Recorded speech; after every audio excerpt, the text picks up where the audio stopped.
Yes, children, further moving ahead, let us see what is meant by enthalpy of solution. Delta H naught solution. Naught means, the standard conditions we are representing, okay? So enthalpy of solution is equal to the sum of lattice enthalpy and hydration enthalpy. Now, what is meant by a lattice? Lattice is nothing but spatial arrangement of atoms or ions in a particular solid. That is called as lattice. Say in the case of NaCl, Na plus is surrounded by 6 Cl negative.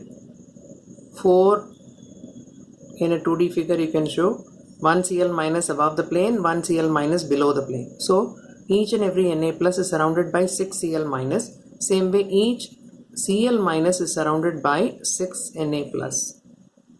Okay, 1 Na plus above the plane, 1 Na plus below Cl minus. Okay, so there are 6 Na plus around Cl minus. So this kind of arrangement of oppositely charged ions in a fixed position is called as lattice. Okay, so that the energy associated with the formation of solid is called as lattice energy. And what is hydration enthalpy? Hydration enthalpy is nothing but, see, when I put NaCl in water, okay, what happens?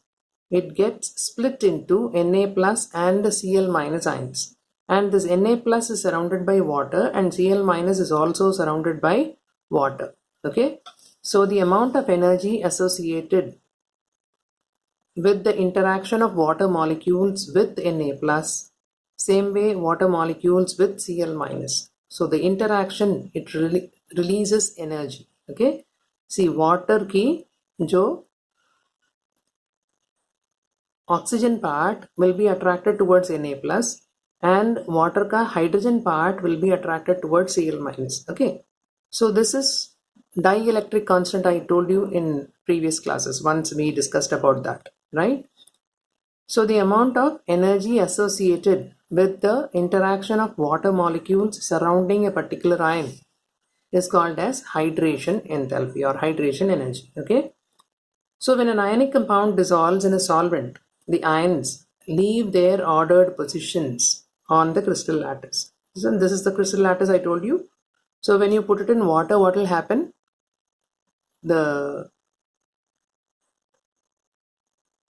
attraction between the oppositely charged ions, that will break and it will go into solution. Okay, and now once they go into solution, what happens? These ions are surrounded by solvent molecules. That is what I told you as hydration. Okay, when you put it in water, it will split into respective ions and each and every ion will be surrounded by water molecules.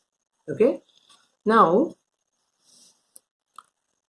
say this AB is a solid, say NaCl. Okay, now this AB solid is splitting into A plus and B minus. What are you doing? You are supplying energy to break the lattice.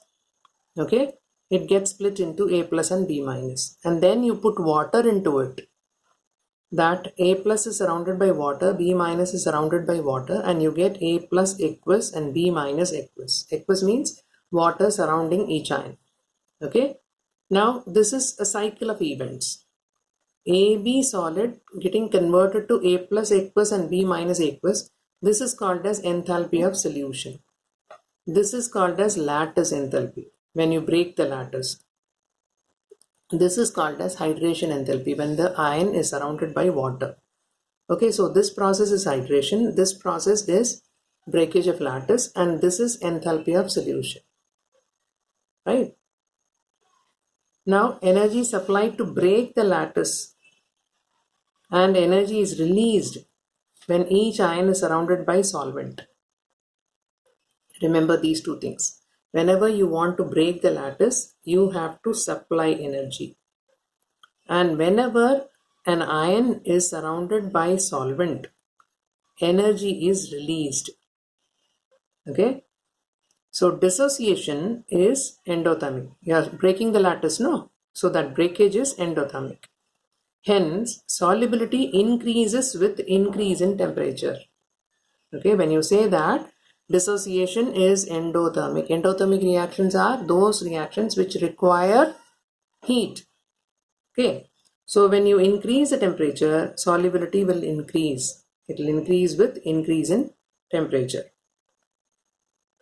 Now, this delta H lattice, it cannot be determined directly by experiment. So what do we have to do? There is a Born-Haber cycle which is used to measure it. Okay. Now what do we do there?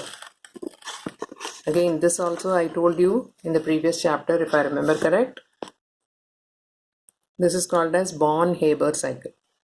Now you are showing the formation of NaCl solid from Na solid plus half Cl2G. Is it not? Formation of any substance is from its constituent elements in their standard states. This should be 1 mole. This can be any coefficient. Okay. Now how it is formed? What are the steps it undergoes or it passes through? Sodium is first converted to sodium in the gas state. Solid say gas conversion is called as sublimation. Then sodium in the gas state is converted to Na plus in the gas state, that is ionization. Okay, so you have got now Na plus ion. Now half a mole of Cl2 molecules are there and you are going to break each and every Cl2 molecule. How many? Half of Avogadro number of molecules you are having and you're going to break them. So half of delta H bond dissociation energy is applied. If it was 1 mole, you will apply complete. If you require only for half a mole, then half of bond dissociation energy is sufficient. So this also has to be supplied. When you supply, you will get 1 mole of chlorine atoms. Is it not? Half of Cl2 is what? Cl. Okay.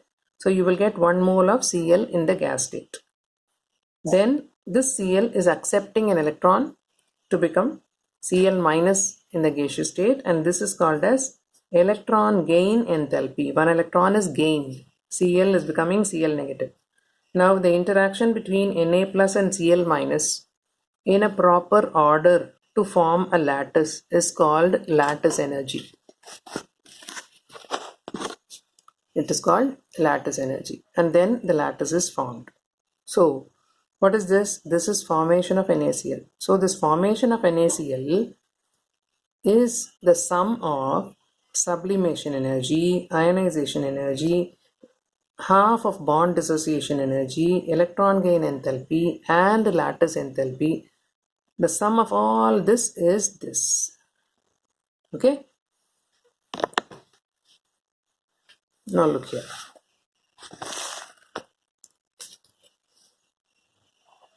Delta H formation is the sum of sublimation, ionization, half of bond dissociation, electron gain enthalpy, and lattice. Now you put all the values and you can find out what is lattice enthalpy. That is why I told you indirectly we are finding, you cannot measure it directly. Now if everything else is known and you need to find out lattice, you can always find out. You know how to, when you take from this side to that side, it will become minus, or this side to this side, it is all that you know. Simple mathematics. So you're getting now lattice energy, which is coming out to be minus 788 kilojoule. Okay. So the lattice energy is minus 788 kilojoule for formation of lattice. See, remember, whenever a lattice is formed, it is due to interaction between oppositely charged ions. Whenever there is any interaction, it will result in release of energy. Whenever the interaction that is made is broken, then you need to supply energy. So breaking of lattice is endothermic. Formation of lattice is exothermic. Is that clear? Formation is exothermic and breakage is endothermic. Okay. Now come to enthalpy of solution. Enthalpy of solution क्या देखा हमने? Lattice energy plus hydration enthalpy. Lattice energy we have found out 788.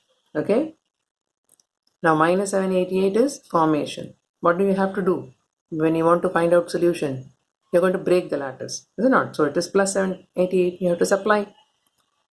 Endothermic is plus and exothermic is minus. Remember, delta H negative means exothermic. Delta H positive means endothermic. Okay, please remember this. Delta H, if it is negative, exothermic. and if delta H is positive, that means the reaction is endothermic. So this delta H hydration, it is already found. It is a known value, that is minus 784. So 788 plus minus 785. I told you hydration is always exothermic because the water molecules are interacting with the charged particle. Any interaction, any strong interaction will result in release of energy. So hydration is always exothermic. Come energy ज़्यादा energy release हो सकता है पर release ही होगा, ठीक है. And the difference is coming out to be 4 kilojoule. So dissolution of NaCl is endothermic.